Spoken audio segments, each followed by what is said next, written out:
नमस्कार, मैं तारिक बागवान, राष्ट्रीय सचिव भारतीय युवा कांग्रेस। आज यहाँ पे कर्नाटक की पावन भूमि में बल्लारी में हम लोग छात्रों की आवाज ऊंची करने आए हैं। हमारे नेता आदरणीय राहुल गांधी जी, जिन्होंने छात्रों की गूंज जो अभियान है पूरे भारत भर में चलाया हुआ है, 28 सिटीज में जो अभियान सक्सेसफुल चला है, अभियान का मकसद है कि छात्रों को न्याय दिलाना। नीट के एग्जाम में आपने देखा 22 लाख छात्रों के साथ अन्याय हुआ, 20 से ज्यादा लोगों ने आत्महत्या की, 20 से ज्यादा बच्चों ने आत्महत्या की। आत्महत्या की वजह है एग्जाम का नीट का पेपर लीक होने की वजह से हर एक विद्यार्थी आज खुद के भविष्य के बारे में चिंता में है।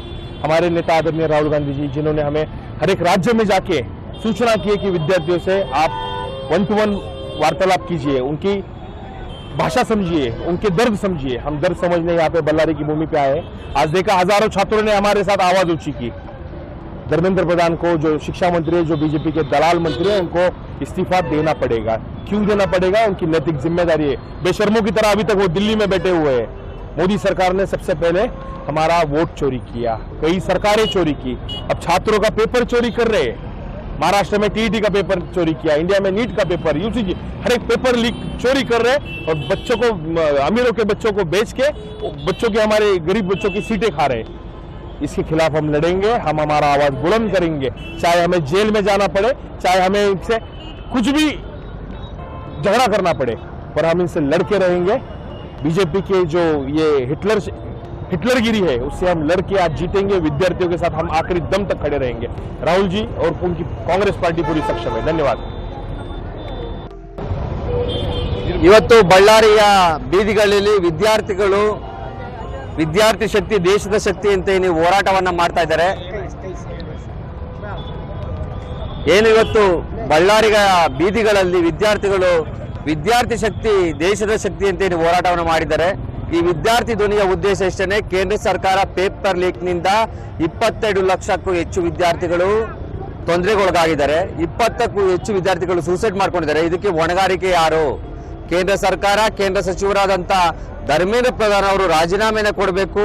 ನಮ್ಮ ಹೋರಾಟ ಮುಂದುವರಿಯುತ್ತೆ. ರಾಹುಲ್ ಗಾಂಧಿಯವರ ಉದ್ದೇಶ ಇಷ್ಟೇನೆ, ನಾವು ನಮ್ಮ ಸಂವಿಧಾನವನ್ನು ಉಳಿಸ್ಕೊಬೇಕು, ಸರಿಯಾದ ರೀತಿಯಲ್ಲಿ ವಿದ್ಯಾರ್ಥಿಗಳಿಗೆ ತೊಂದರೆ ಆಗದ ರೀತಿಯಲ್ಲಿ ಎಕ್ಸಾಮ್ ನಡೀಬೇಕು. ಕೇಂದ್ರ ಸರ್ಕಾರಕ್ಕೆ ವೋಟ್ ಚೋರಿ ಮಾಡಿ ಜನಗಳ ಮಧ್ಯದಲ್ಲಿ ಸುಳ್ಳುವನ್ನು ಬಿತ್ತಿ ಏನು ಜಾತಿ ಧರ್ಮಗಳನ್ನ ಅಡ್ಡ ತಂದು ಎಲೆಕ್ಷನ್ ಮಾಡಕ್ ಬರುತ್ತೆ ಹೊರತು ಎಕ್ಸಾಮ್ ಮಾಡೋದಕ್ಕೆ ಬರಲ್ಲ. ಯಾಕಂದ್ರೆ ಅವರೆಲ್ಲ ಅವಿದ್ಯಾವಂತರು. ಪ್ರಧಾನಮಂತ್ರಿಗಳು ಓದಿಲ್ಲ, ಡಿಗ್ರಿ ಇಲ್ಲ. ಅಮಿತ್ ಶಾ ಅವರ ಮಗನಿಗೆ ಬ್ಯಾಟ್ ಹಿಡಿಯೋದಕ್ಕೆ ಬರಲ್ಲ, ಕ್ರಿಕೆಟ್ ಅಸೋಸಿಯೇಷನ್ ಸೆಕ್ರೆಟರಿ ಮಾಡ್ತಾರೆ. ಇಂತಹ ಪರಿಸ್ಥಿತಿ ಇದೆ. ಈ ಪೇಪರ್ ಲೀಕ್ ದ ಮಾಫಿಯಾದ ಮೇನ್ ಕೀಪಿನ್ಗಳು ಯಾರು ಅಂತಂದ್ರೆ ಬಿಜೆಪಿ ನಾಯಕರುಗಳ ಚೇಲಾಗಳು. ಪೇಪರ್ ಲೀಕ್ ಯಾರಿಗೆ ಮಾಡಿದ್ದಾರೆ ಅಂತಂದ್ರೆ ಅವರ ಮಕ್ಕಳಿಗೋಸ್ಕರ. ಯಾರು AC ರೂಮಲ್ಲಿ ಮಲಗಿರ್ತಾರೆ, ಓದಿರಲ್ಲ, ಬೆಳಿಗ್ಗೆ ಬಂದು ಎಕ್ಸಾಮ್ ಬರೆಯೋದಕ್ಕೆ ಕ್ವಶನ್ ಪೇಪರ್ ಕೊಟ್ಟಿರುವಂತದ್ದು, ಪೇಪರ್ ಲೀಕ್ ಆಗಿರುವಂತದ್ದು ಬಿಜೆಪಿಯ ನಾಯಕರುಗಳ ಮಕ್ಕಳಿಗೆ. ಈ ಹೋರಾಟವನ್ನ ರಾಹುಲ್ ಗಾಂಧಿ ಅವರ ನೇತೃತ್ವದಲ್ಲಿ ನಾವು ಮಾಡ್ತಾ ಇದ್ದೀವಿ. ಬೆಂಗಳೂರಲ್ಲೂ ಕೂಡ ದೊಡ್ಡ ಮಟ್ಟದಲ್ಲಿ ರಾಹುಲ್ ಗಾಂಧಿ ಅವರು ಈ ಒಂದು ಹೋರಾಟವನ್ನು ನಡೆಸ್ತಾರೆ. ಆಗಸ್ಟ್ 9ನೇ ತಾರೀಕು ಡೆಲ್ಲಿಯಲ್ಲಿ ವಿದ್ಯಾರ್ಥಿ ಧ್ವನಿ, ಏನು ಹಿಂದಿಯಲ್ಲಿ ಚಾತೋಕಿ ಗೂಂಜ್ ಎಂಬ ಹೆಸರಲ್ಲಿ ಈ ಹೋರಾಟವನ್ನು ಇಟ್ಟುಕೊಂಡಿದ್ದಾರೆ ರಾಹುಲ್ ಗಾಂಧಿ ಅವರು. ಇದನ್ನ ದೊಡ್ಡ ಮಟ್ಟಕ್ಕೆ ರಾಜ್ಯದಲ್ಲಿ ಹೋರಾಟವನ್ನು ನಡೆಸೋದಕ್ಕೆ ನಮ್ಗೊಂದು ಅವಕಾಶ ಕೊಟ್ಟಿದ್ದಾರೆ. ನಾವು ಜಿಲ್ಲೆಗಳಿಗೆ ಹೋಗಿ ವಿದ್ಯಾರ್ಥಿಗಳಿಗೆ ಮತ್ತೆ ಏನ್ ಪೇರೆಂಟ್ಸ್ ಇದ್ದಾರೆ ಅವರಿಗೆ ತಿಳಿಸ್ತಾ ಇದ್ದೀವಿ, ಬಿಜೆಪಿ ಅವರಿಂದ ಈ ಪೇಪರ್ ಲೀಕ್ ಆಗ್ತಾ ಇದೆ, ಈ ಸೂಸೈಡ್ ಕೂಡ ಬಿಜೆಪಿ ಅವರಿಂದಾನೇ ಆಗ್ತಾ ಇದೆ ಅಂತ. ಧನ್ಯವಾದಗಳು. प्रभातखबर.com, विश्वास वही, रफ्तार नहीं।